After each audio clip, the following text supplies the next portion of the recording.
Hi, everyone. Is it true when they tell us good things come to those who wait, or as advertised in the famous 1987 Heinz ketchup ad, the best things in life come to those who wait? From this week's Parsha, we seem to get different ideas.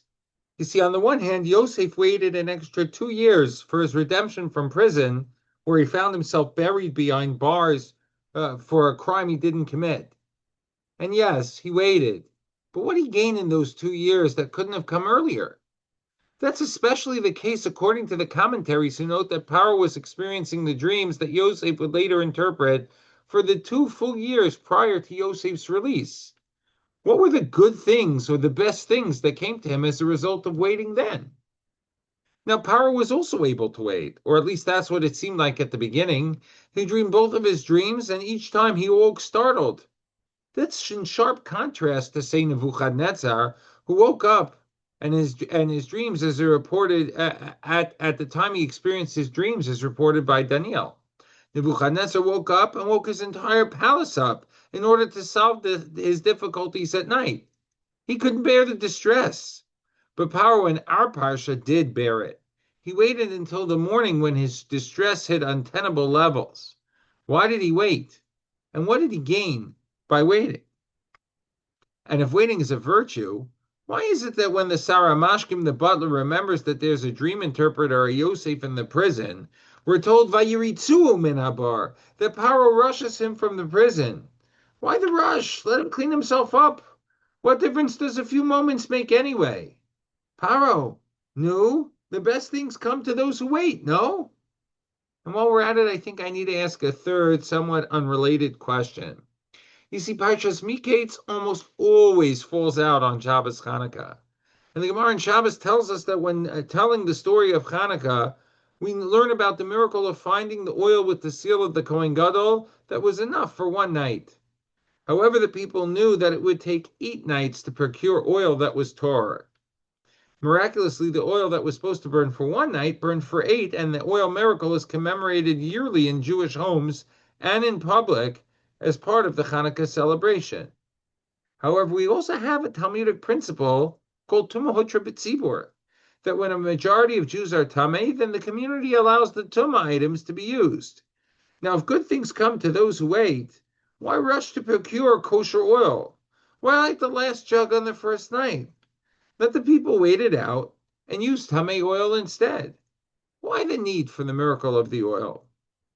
And I believe the concept of good things come to those who wait is dependent on the person recognizing and accepting just what exactly one is waiting for. When we know the best things can only get better. However, endless, purposeless waiting might be different. I remember many trips with my father, Zichrono Livracha, when we would inevitably end up on a long line. He would smile and then jokingly mutter to us, "What a line. What a long line." And then he'd ask us if we wanted to scalp our spots on the line and go do something else. We, by the way, never did.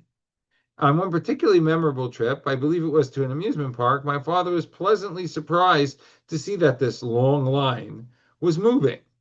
He was surprised and he even commented about it. That is, of course, until we realized that the line was moving because the designers at the amusement park had broken down the line into 2 waiting paddocks.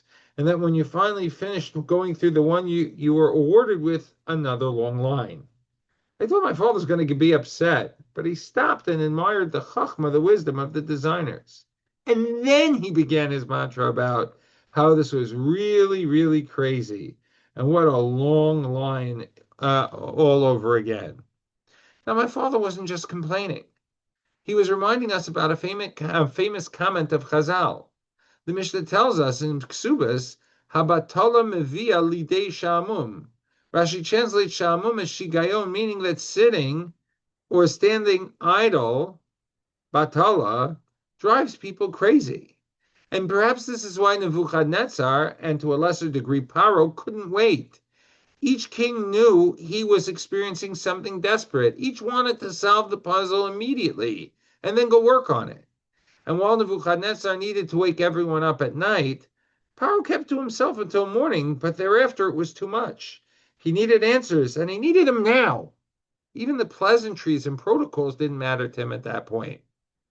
And so once there was a chance with a Jewish kid in prison, Vayiritzum min Abor, rush the boy, because he, Paro, like Nebuchadnezzar, was getting impatient. Yosef demonstrates the opposite. Late great Panovich Rosh Hashiva of David Povarsky noted that when Paro wakes from his dreams, he's out of sorts and demands that the rest of the country be so as well until he was calmed. Yosef, on the other hand, has the calm despite the chaos around him. And the critical takeaway Rav David notes is that one must not allow his physical or emotional sense to overtake his spiritual calm and the ability to properly serve Hashem. Yosef observed this precisely. When everyone else rushes, Yosef maintains not only a sense of internal calm, he shaves Vayigalach and he preserves his morals and his dignity as well. And once he realizes that the end is purposeful, he learns to appreciate the steps involved as well. And in doing so, even the wait has meaning. It's part of setting the course properly. Rav Schachter has noted often to us that there's a fundamental difference between those who only see the now, the po, and lack the vision for something greater, and those who can see the future, the ko. Eliezer and Yishmael at the Akedah are those who can't await destiny and become mired in the impatience of the here and now. But Avram and Yitzchak see a greater road, and they continue on it to destiny. And that message gets forwarded to their children and their children's children as well. Rav Yeshua Weitzman coined a phrase that has become quite popular in Israel today. Based on two different comments of Rav Avram Yitzchak HaKohen Kook, that phrase is Am HaNetzach Lo mefached miderech aruka. The nation of destiny is not afraid of taking the long road. And Rav Weitzman bases his slogan on two comments of Rav Kook in the classic Sefer Orot. You see, when discussing nationalism, Rav Kook explains that we've been around a long time, and we've had our share of challenges and tragedies in Jewish history. However, as a nation, we have not and are not afraid to play the long game. We have lived through Gullus, and we have we've experienced the worst of atrocities, and yet we continue to build, waiting patiently for the ultimate redemption, while also waiting patiently for partial redemptions along the way. The source for this idea and the people who represent it best, Rav Kook credits, not surprisingly, the Kohanim, who, while not being able to be fully involved in their duties leading the Jewish people, continue to grow and lead our growth in the waiting process.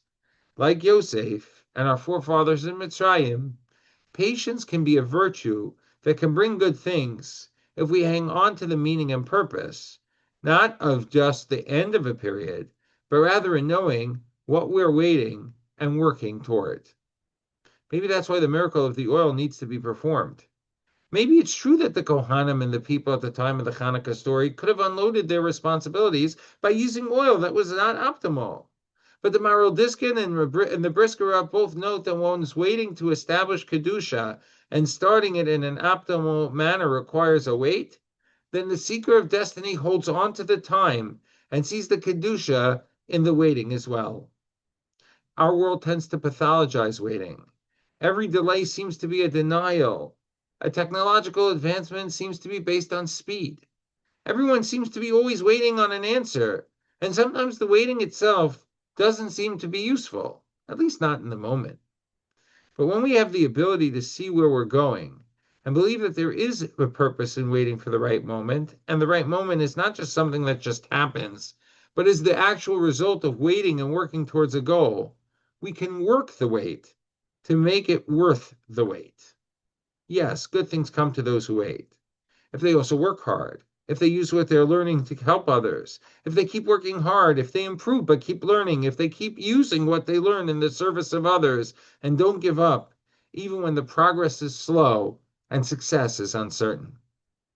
We're a people who know that meaningful things take time. Yosef's rise, the redemption from Mitzrayim, the rebuilding after Chanukah, and the final Geula None of them come instantly, but none of them came without the effort either. Yosef waited without becoming passive. The Kohanim waited without lowering standards, and Klal Yisrael waited without losing direction. Our challenge is not whether we wait, but how we wait. Sometimes we wait for answers. Sometimes we wait for change. Sometimes we wait simply to hold on. The Torah reminds us that even then, we're not standing still. Every moment of dignity preserved, every value upheld, every small act of growth while waiting, all of it counts. Do we become calmer or more anxious? Do we become sharper or more bitter? In a world that demands instant answers, the Torah teaches us to work the wait, to keep learning, to keep building, to keep helping others, and to keep believing that the delay itself may be shaping us for the moment we're waiting for. Remember, impatience asks, why isn't it here yet? Amuna asks, who am I becoming while it's not? Because the wait is not the pause before the story. The wait, my dear friends, is the story. Wishing you and yours a Shabbat Shalom and a Shabbat Shalom to all.